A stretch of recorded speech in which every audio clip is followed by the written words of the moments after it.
Olá, tudo bem com você? Aqui é Ivan Ferreira, do seu canal Visão e Gestão. E nós conversamos, no nosso último vídeo sobre aspectos relacionados, no caso, às novas tecnologias, a nova forma, de se ver essas tecnologias no nosso ambiente de trabalho e o impacto disso. E eu falei com vocês sobre como que a gente pode, ter ali a possibilidade de se manter úteis, nos mantermos úteis, de que possamos também, fazer com que o nosso valor ele seja tangível mesmo usando as tecnologias e como usar a tecnologia ao nosso favor. Eu falei para vocês que eu ia conversar um pouquinho com vocês hoje sobre a IA, ou AI, a inteligência artificial,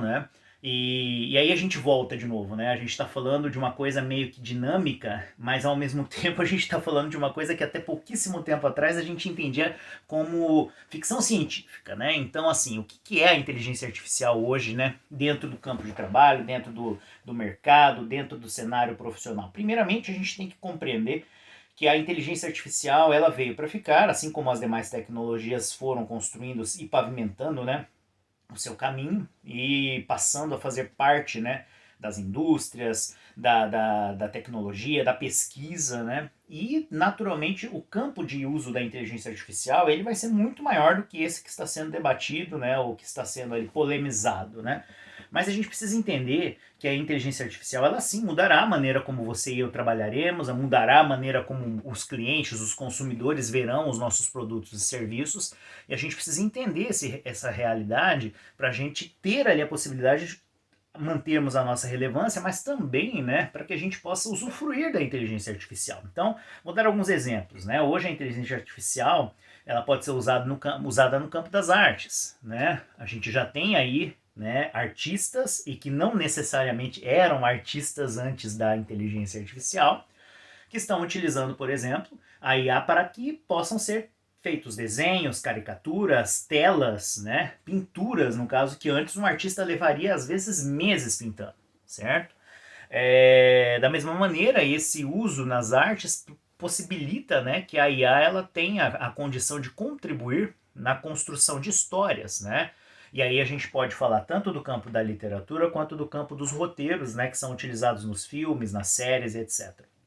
E por isso a gente tem ali também a necessidade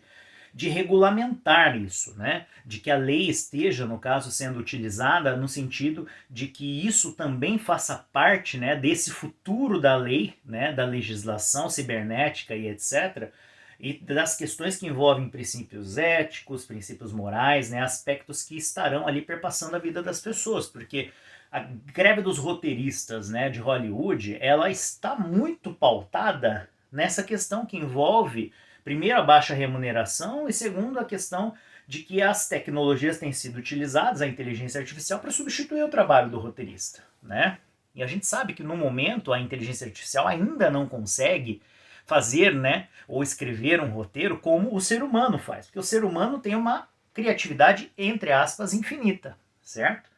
Mas ela aprende. E na medida em que ela aprende as características, as nuances do comportamento humano, ela consegue assimilar e aglutinar as informações para construir histórias, ela vai sim também ter uma capacidade, uma possibilidade de criatividade maior do que ela tem hoje, entendeu? O mesmo acontece quando a gente fala da greve dos atores de Hollywood,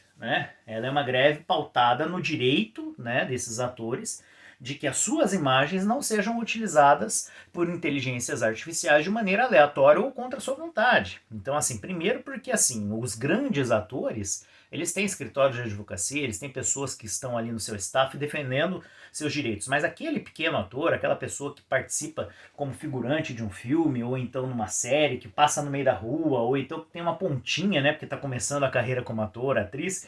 ele precisa ter os seus direitos resguardados. Então é muito válido que essa discussão esteja acontecendo, porque ela será uma discussão que ela extrapolará, os limites, no caso, territoriais dos Estados Unidos e da grande indústria de Hollywood, mas que se não começar lá, não chega nos outros lugares, E estes são dois exemplos, mas a gente pode pegar também a questão, e eu já falei isso em outros momentos, a questão da educação,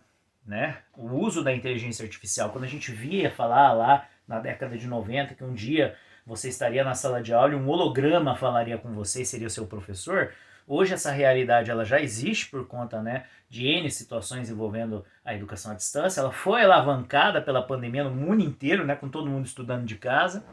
E num futuro não tão distante, a gente pode ter sim inteligências artificiais que estejam substituindo, né, aquele professor que estaria, né, ministrando os conteúdos e por que não até mesmo preparando estes conteúdos, pesquisando e etc, porque a capacidade nesse contexto da inteligência artificial, ela consegue inclusive ser maior do que a capacidade do ser humano. Se você for pensar em pesquisa, né, a inteligência artificial bem desenvolvida, programada em aprendizado de máquina, que é um aprendizado contínuo, máquina não precisa dormir, máquina não precisa descansar, máquina não precisa comer, máquina não tem família, máquina não tem problemas, né? Então, por que não a máquina não pode fazer o serviço de uma pessoa de forma contínua, mais rápida e até mesmo, por que não melhor? Então, são dilemas que a gente enfrenta e que, né, no futuro serão enfrentados pela sociedade. Então, você e eu, o que a gente faz, né?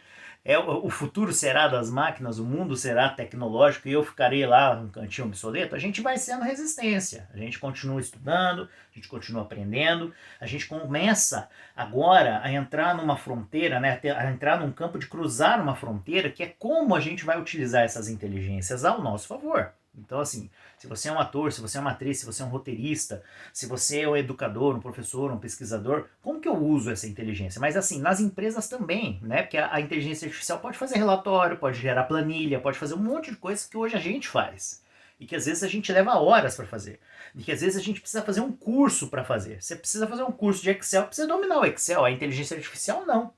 Entenderam? Então, assim, são dilemas que estão muito alicerçados no que está por vir, mas que a gente precisa começar a tomar cuidado agora, né, e se preparar, né? Então, assim, as oportunidades elas surgirão para quem estiver preparado e capacitado. Então, vão atrás, comecem a fazer cursos, comecem a pesquisar, comecem a ler artigos, comecem a buscar informações sobre isso, né, e sobre o impacto disso nas empresas, né, tanto das tecnologias quanto da inteligência artificial, para que no momento em que você estiver em risco, você não esteja em risco, você possa ser a solução junto com essas outras soluções que estarão aí sendo apresentadas no universo e no campo do trabalho. É isso aí, se você gostou, deixa o seu like, compartilha com as pessoas que você gosta, que sabem que curtem esse tipo de assunto e que também querem conhecer um pouco mais sobre essas questões. Se inscreve aí no canal, ativa o sininho e até a próxima!